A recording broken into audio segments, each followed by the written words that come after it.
Hey, what's good, everybody? It's Austin here, or Luna. Hope you guys are having a good Tuesday, good week so far. I'm doing pretty good. I've been enjoying the peace and quiet at my house. Like I said yesterday, I had people visiting for like 10 days or something, so it was just chaotic and a little crazy. Had fun, but I'm definitely ready to get back to just chilling and making videos and music and stuff. Speaking of music, I have a new song coming out on Friday. Yeah, you should check that out. It's called Backseat. It'll be pretty good, I think. I think it's one of my best in a while. It'll be out on Friday at midnight, so I guess you could say Thursday night if you want, because the minute it hits midnight, it's technically Friday it's coming out. But yeah, anyway, today's story is a banger. It's a good one.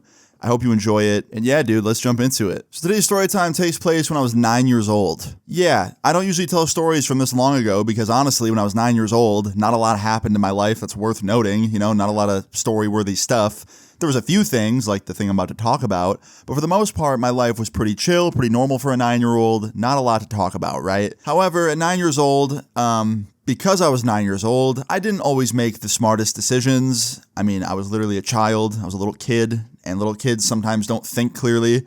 And this is about one of the biggest, probably like dumbest things I did at 9. So today's story time starts off as a regular day as a 9-year-old Luna. Now at 9 years old, life was pretty simple. I remember it was summer vacation, so I had no school. Life was good. I woke up at like 11 in the morning. I'd wake up pretty much at the same time every single day back then, which was like 11 a.m., 11:30 a.m. Got up out of bed, got ready for my day, which just meant taking a shower. And after that, I was just chilling around my house, playing some video games, doing a whole lot of nothing, right? Nothing really going on. Now, about 2 hours into my day, maybe 3, I get a call on my house phone, because back then I did not have a cell phone yet. I had a house phone. And yeah, the house phone starts ringing. I go up to it. I answer it. I'm like, hello. And I hear my friend's voice. My friend at the time, we'll just call him Connor. Connor was my best friend at 9 years old. But yeah, I answered the phone. It was Connor. He was like, what's up, Austin? And I was like, what's up, man? What are you doing? He's like, nothing. I was just calling because I wondered if you wanted to sleep over tonight. And I was like, that sounds awesome. Let me ask my mom. So I like put the phone down, run in the other room. I was like, Mom, can I sleep at Connor's tonight? She's like, did you do everything you have to do today? I was like, what do I have to do today? She's like, clean the living room, clean up your room, then you're good. I was like, all right, I'll go do it right now. So I run back into the kitchen. I grab the house phone. I was like, all right, Connor, I could sleep over. I just have to do some chores. I'll be done in like probably an hour. Then I can come over. He's like, all right, sounds good. So I hang up with him. I run into the living room. I clean it up. I go into my room. I clean it up. I get my chores done in like 30 minutes. I rush that shit. I still did a good job, but yeah, I went really fast. And afterwards, I went to my mom's room. I was like, Mom, can I go? And she's like, yeah, let me look. So she checks out the living room, checks out my room, sees that they're clean. And she goes, yeah, you can go. When do you want to leave? And I was like, whenever. She goes, okay, I can take you in like an hour. So I ended up going into the kitchen. I called Connor back and I was like, hey, can I come over in an hour? And he's like, yeah, that works. So I'm like, all right, cool. I'll be there in an hour. He's like, sounds good. Bring one of your controllers for your Xbox. And I was like, okay. So after that, I went to my room. I packed my stuff, packed one of my controllers, and I just spent the next like 45 to 50 minutes just waiting, right? I just wanted to like get there already. I want to hang out with my boy. And yeah, 45 minutes later, it was time to leave. I got in the car with my mom. My mom drove me over there, dropped me off. She talked to Connor's mom for a little bit. They hung out. And like 30 minutes later, my mom headed out. And me and Connor were just hanging out at his house, right? Now, Connor was a very normal kid, right? Like, I know I talk about people in these story times sometimes that were a little bit misbehaved, a little bit, you know, not the best influences on me. Connor was not one of those people. For the most part, he was incredibly well-behaved, very well-mannered, like, never really got into trouble. Even when we went into high school, he was barely ever getting in trouble. Like, he was a very good kid. But for some reason, on this day, Connor was up to no good. And you're probably wondering, Austin, what does that mean? What was he doing? Well, about an hour into us hanging out, Connor looks over at me while we're playing Xbox, and he's like, yo. And I was like, what's up? And he's like, tonight we should sneak out. And I was like, what? He's like, yeah, we should sneak out. Like, tonight after my mom goes to bed, we'll like grab our skateboards, we'll sneak out, and we'll go to the skate park after hours and just skateboard. Now at this time, I was really into skateboarding. But at the same time, I was also 9 years old, and this was long before my like teenager, rebellious, misbehaving phase. So I was like really scared at the idea of sneaking out of the house in the middle of the night at 9 years old, which is good, honestly. No 9-year-old should be like, oh yeah, we should go sneak out. And if any of my, viewers happen to be that young, which I doubt most of you probably aren't, because I think most of my viewers are like 16 to 20, but if you are like that young, do not go sneaking out of your house in the middle of the night, okay? Just don't do that. But yeah, when my friend mentioned this, when Connor said this, my first reaction was like, I don't really know. It doesn't sound like a good idea. He's like, bro, like, why not? Like, we'll be fine. I live in a safe area. And I was like, I don't know, man. Like, it just doesn't sound like a good idea. What if we get caught? What if someone sees us, like, that knows your mom or something? What if there's a weirdo out there that tries to mess with us? And he was like, bro, like, that won't happen. Like, it's a safe area. It's a safe park. Like, you've been there before. And Connor was, like, super, like, adamant on doing this, which was so weird to me. Because, like I said earlier, he was such a, like, well-behaved kid. I had no idea why he wanted to do this. Now, I kept arguing against it. I kept being like, nah, bad idea, bad idea. But after like probably 5 minutes of arguing about it, he just convinced me. I just kind of said, fuck it. And I said, whatever, if you want to do it, fine. But I don't want to stay out for long. He goes, nah, man, don't worry. We'll only be gone for like 30 minutes to an hour. It'll be quick. And I was like, all right, man, if you say so. Now, obviously, I shouldn't have agreed. I shouldn't have said like, yes, let's do it. But yeah, I was young. I was stupid. I said, sure. So fast forward about, I don't know, probably 8 hours later, maybe 9 hours later. At this point, his parents are in bed. They're asleep. It's just me and Connor in the living room playing Xbox still. And it was time. And Connor looks over at me and he's like, are you ready to do this? And I was like, sure, man. He goes, all right, let's do it. So we get up. We quietly kind of tiptoe into his garage. We grab our skateboards. We go out the back door. And we start walking into the street very quietly. And as soon as we're in the street and we're far enough away from the house, we get on our skateboards and we start skating towards the skate park. Now, he lived like less than a mile from the skate park that we used to go to. So we were there very quick. And at the time, the skate park didn't have any kind of like 24-hour security or anything. So we got there and didn't really have to worry about getting caught by any security. However, when we did get there, I noticed something almost immediately. We weren't the only people there. And that was a fear of mine. I remember thinking like, yo, if we get there, what if there's like other people?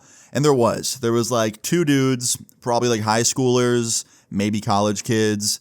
And they were skating there after hours with the same idea we had, you know, going there late when no one else would be there. And it kind of freaked me out. And I remember I looked over at Connor and I was like, are you sure you still want to do this? He's like, yeah, man, like they skate here all the time. I've seen them before. We'll be okay. And I was like, you sure? And he's like, yeah. So I was like, okay. So we go into the park and we start skating. And I remember like 5 minutes into us being there, one of the dudes walked over to me, one of like the random guys, and he goes, yo, man, how old are you? And I'm freaking out inside. I'm thinking like, yo, this guy's about to kidnap me. And he's like, you look so young. And I was like, I'm 15.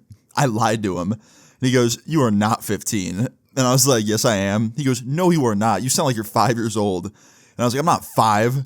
He's like, how old are you, bro? Like, be honest. I was like, 9.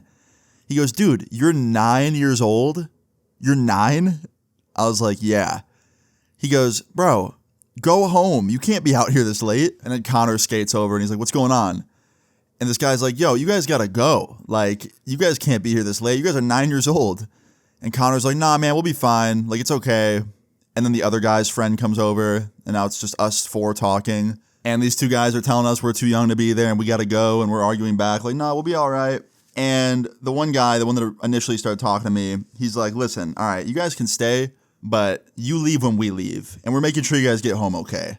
And I was like, okay. And honestly, this made me feel good. I'm not going to lie. It made me feel a little bit happier about the situation because these guys weren't weirdos and they were looking out for us and they didn't want us to like get, you know, hurt or in trouble or something. So it was nice to know that like these older skateboarders weren't like some weirdos and they were looking out for our best interest. Now that being said, I do also have to say there's a lot of assholes in this world that'll pretend to be nice and pretend to have your best interest, especially if you're a kid, because they're weirdos.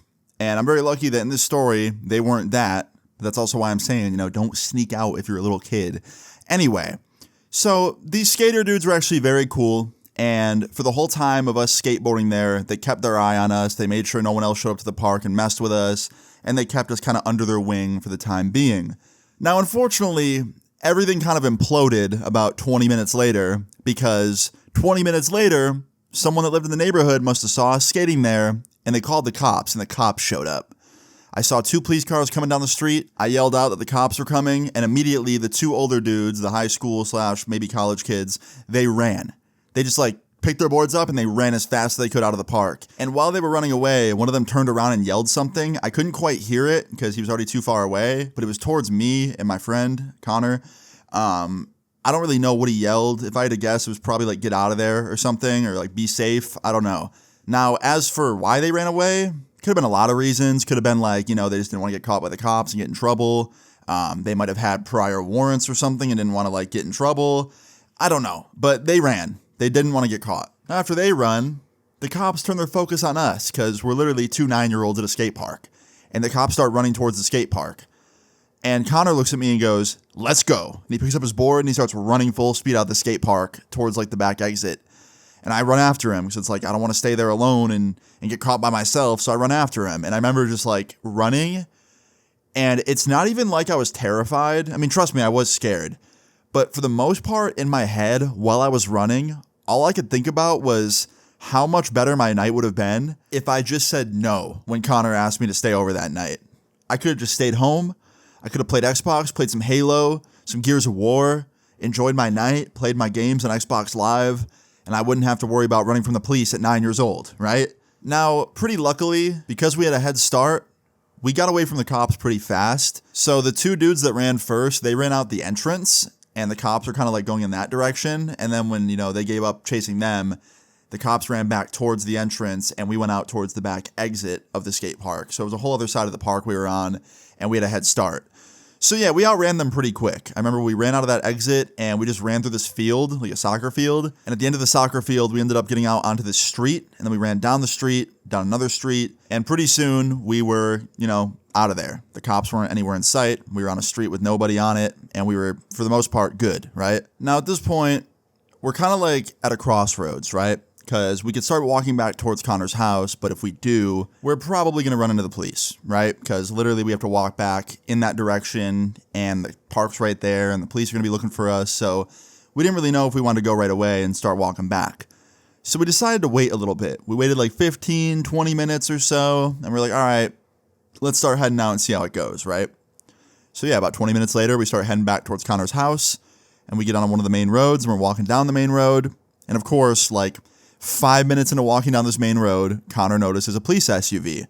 It wasn't moving. It was at the very end of the road. It was parked by the skate park, and it had its lights on, but it wasn't like moving or anything. It was just parked there, and we didn't even know if there was a cop inside. So we just thought, okay, like let's just approach it slowly. If it starts to move, we'll get out of here, right? We start to approach it real slowly, and we get up to it. And we noticed that there's no one in there. There's no cop. It's just an unattended police car with the lights left on. No siren playing or anything. Just the lights were on. And yeah, there's no cop in there. And I remember me and Connor looked at each other with like this look of like, oh, like, thank fuck, right? Like we got lucky. Now we had to walk by this police car to go in the right direction towards Connor's house. So we quickly walked by it. We get past it, no problem. We were trying to walk quickly because I knew that if we didn't go fast enough, that cop, whoever had that cop car, was going to come back, because even though the cop car was unattended, that means there's a cop nearby on foot somewhere. He was probably in the woods right next to it, like looking for us or something. So we had to like be quick, right? Because we knew he was coming back soon. Now after we passed the cop car and we're walking pretty fast, Connor bends down and he picks up a rock off the side of the road. I had no idea why he picked this rock up. I had no idea what he was about to do with it. Nothing could have prepared me for what he did next. He turns around and just throws it like a baseball at the cop car. And it hits it right on the back of this cop car. It didn't hit the windshield, luckily, or the tail light and bust those, but it put a giant dent right next to the license plate of this cop car. And it was loud as fuck. It was a super loud noise, right? And I look over at Connor and I was like, what the fuck are you doing? At 9 years old, this man was making me speak like this. And he turns around and he starts running, just full speed. So naturally, I ran with him because I'm like, dude, I can't stay here. That cop's going to come back after he heard that sound and see what happened. So I ran with him, and we ended up running pretty much 99% all the way back to his house. Like, we literally stopped running when we were on his street, like 5 houses down. So at this point, we are quite literally about to be home free at Connor's house and not get caught, right? And we're slowly walking down the street, out of breath, catching our breath. And I finally had enough breath to like talk. And I look over at Connor, and I was like, why did you just do that? He goes, do what? I'm like, what do you think? What do you think I'm talking about? He goes, what, the rock? I was like, yeah, the rock. He's like, dude, I don't know. I had adrenaline. I didn't know what to do. I thought it'd be cool. It felt good. I'm like, dude, it wasn't cool. Not at all. You just dug us into a deeper hole than we're already in right now. He's like, dude, we're fine. We're literally going to be home in like a second. And I was like, whatever, bro.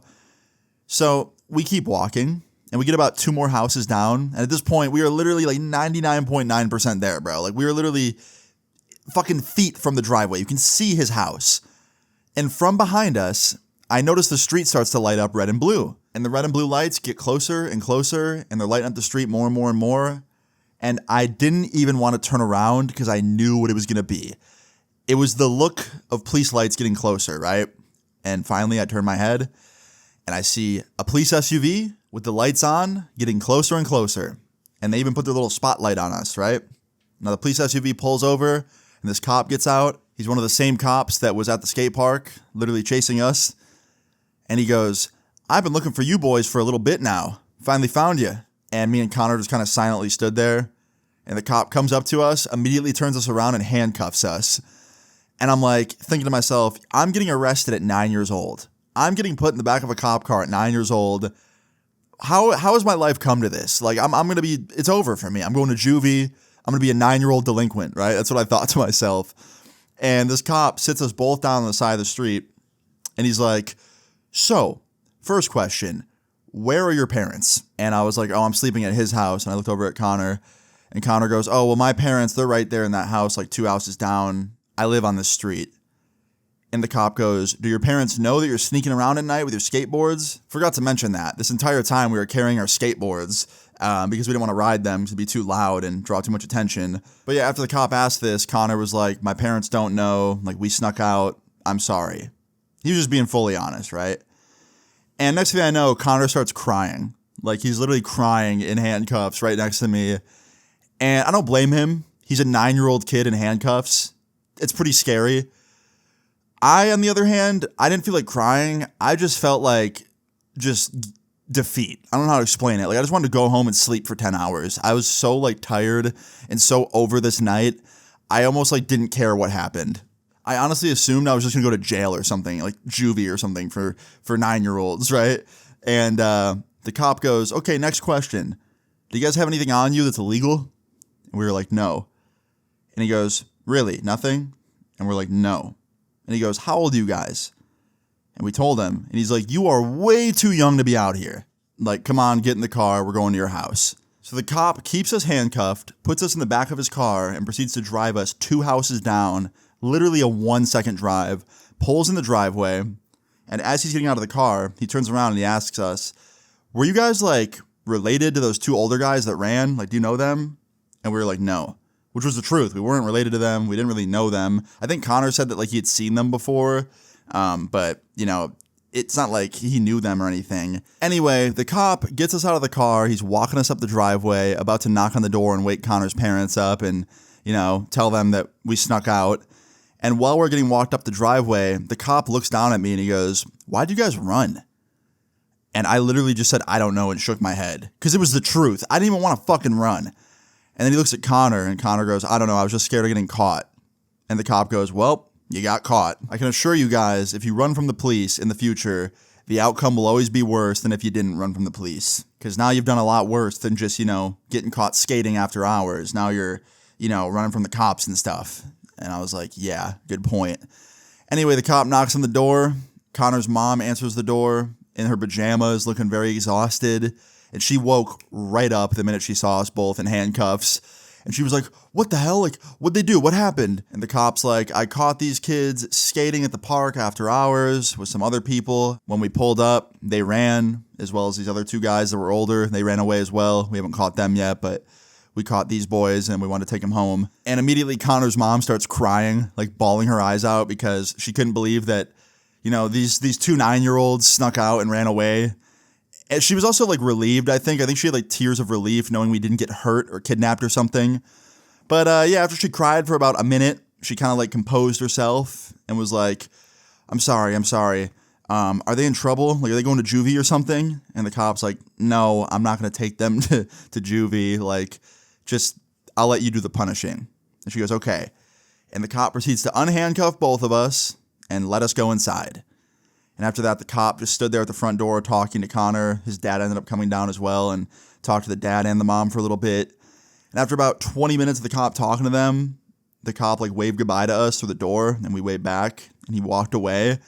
And as soon as that front door closed, both Connor's mom and dad just started like screaming at us, basically like She's like, I can't fucking believe you boys. Like, you're lucky you weren't kidnapped or like hurt or something. And then his dad took over and was like, you're grounded for the rest of the summer. Austin, I'm calling your mom. She's coming over right now. And he did. He called my mom and she came over and then she yelled at us. And it was literally all three parents yelling at us, basically being like, you guys are grounded for the rest of the summer. Your summer's over. I'm never letting you guys hang out again. They were saying all sorts of stuff, you know, like just basically saying like, you know, we were screwed. You know, we weren't gonna be able to hang out together again. We were grounded for the rest of the summer. Basically, their whole summer was over.